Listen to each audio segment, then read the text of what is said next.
How to add motion blur in CapCut. Hello everybody and welcome back to our channel. So let's get started without any further ado. For that, first of all, you want to go ahead and simply open the CapCut application in your PC. Once you open it up, you want to go ahead and simply import the video. Once the video has been imported, you want to go ahead and drag it to your timeline. Just like so, in your right hand side under basic, scroll below, then you'll find an option that says motion blur. You want to go ahead and toggle that option on, and just like so, inside here you want to set the blur to 95 and simply set the blend to 20. You want to go ahead and set the direction to both and set the speed to twice.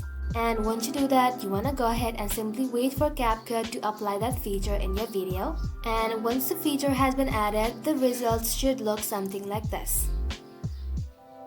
Another way to add motion blur in your video is to go ahead and toggle this off, and inside here tap on effects and simply search for motion. Just like so, under video effects, you'll then be able to find motion blur right over here. Drag the effect in your timeline and just like so, adjust it as your preference. Well, that is simply how you can add motion blur in CapCut. That ends the video, guys. Thank you all for watching the video till the very end and stay tuned until our next upload.